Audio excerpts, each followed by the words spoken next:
Nothing seemed dangerous. Then things began to change. At first, I ignored them. One evening, we were having dinner at my apartment. Clark's phone buzzed on the table. A message appeared on the screen. I was not trying to read it, but one sentence caught my attention. It said, "I miss you already." There was also a heart emoji. My heart beat fast. Clark quickly picked up the phone. I tried to sound normal. I said, "Who was that?" Clark smiled. He said, "It's my cousin."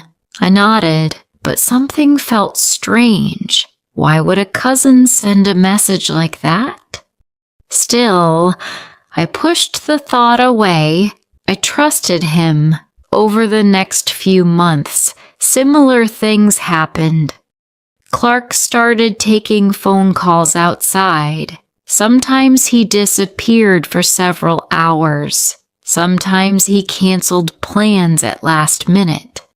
He always had a reason, like work emergencies, family problems, unexpected meetings. His reasons sounded believable, but it felt like Clark was hiding something. One night, Clark came over carrying flowers, beautiful white roses.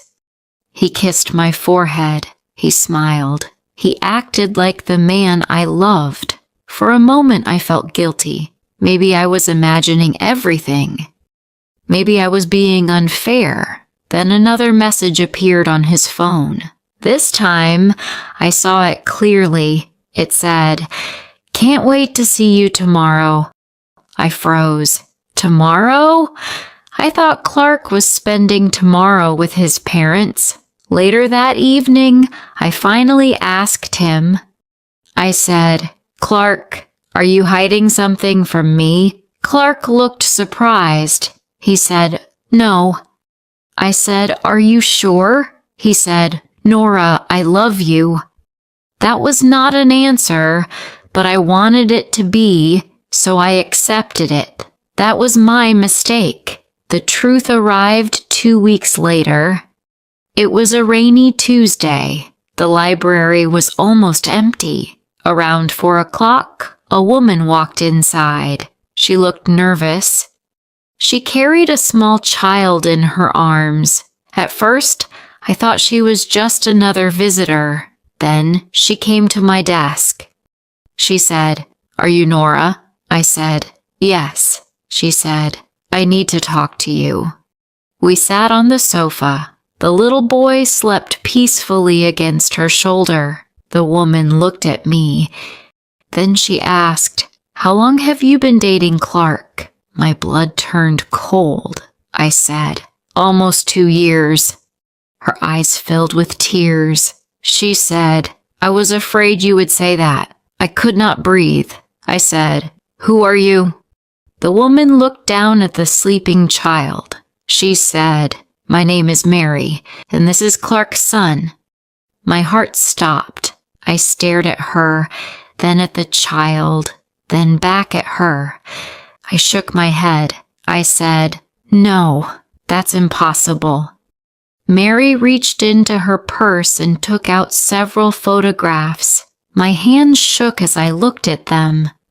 There was Clark holding the child, smiling, playing in a park, celebrating birthdays, standing beside Mary. They looked like a family, a real family. My entire body felt numb. Mary said, "We've been together for 5 years." 5 years? I felt sick. I had known Clark for only 2 years. That meant she came first. That meant he had been lying from the beginning. I said, "Why are you telling me this now?" Mary said, "Because I just discovered you. I found messages on his phone." Suddenly, everything became clear. Clark had not been choosing between 2 women. He had been lying to both of us. Mary looked sad. She said, "I thought I was the only woman in his life." I laughed bitterly. I said, "So did I." For several minutes, neither of us spoke. Then Mary said, "I'm sorry." I looked at her.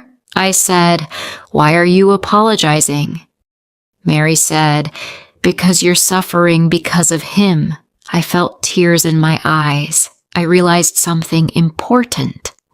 We were not enemies. We were victims of the same lie. That evening, Clark called me. He said, "Hey, beautiful." His voice sounded completely normal. I couldn't believe it. How could someone lie so easily? I said, "Clark, can we meet tonight?" He said, "Of course. I'll text you the address." 2 hours later, Clark arrived at a cafe. He walked inside smiling. Then he saw Mary and everything changed. His smile disappeared. His face turned pale. Nobody moved. Then Clark said, "Oh no." Mary sat beside me. Clark looked trapped. He said, "Nora, I can explain." I laughed. I said, "No, you can't." He looked at Mary. He knew there was no escape. Clark admitted everything. He said he loved both of us. He said he had planned to continue seeing both of us. He thought he could manage 2 relationships forever. The more he talked, the worse it became. Finally, I asked the question that mattered most. Who were you planning to choose? Clark looked down. He said, "I don't know."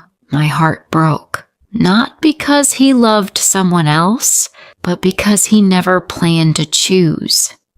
Clark wanted everything. He wanted Mary. He wanted me. He wanted the family he had built and the secret relationship he had created. Mary picked up her son. She looked at Clark. She said, "I gave you 5 years. We're done." For the first time, Clark seemed ashamed, but it was too late. Some damage cannot be repaired. Clark said, "Please, Mary." But Mary did not listen. She shook her head. Then she walked away. I watched her leave. Then I looked at Clark. I said, "I loved you.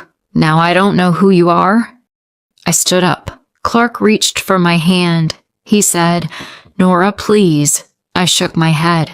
I said, "No, Clark, you don't deserve me." Then I walked away. Months passed. I cried often. I missed the man I thought Clark was, but the man I missed never really existed. He was a character, a carefully created version of himself. Healing took time. I focused on my work. Little by little, life became better. 6 months later, Mary visited the library. She looked stronger, happier. Her son was running around. We talked for 2 hours. Mary told me she had started a new job. She had moved into a new apartment. She was rebuilding her life. Before she left, she said, "We lost the same man, but we found ourselves again." She was right. 1 year later, I was standing behind the library desk when a man approached. He needed help.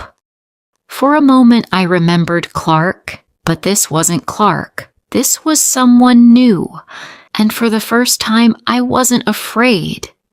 Maybe that was the real ending, not finding another relationship, not finding another man, because people can lie. People can betray, people can break your heart, but they do not get to destroy your future. Clark loved 2 women. In the end, he lost both. Real love cannot exist without honesty, without trust. Love becomes just another beautiful lie. If you were Nora, would you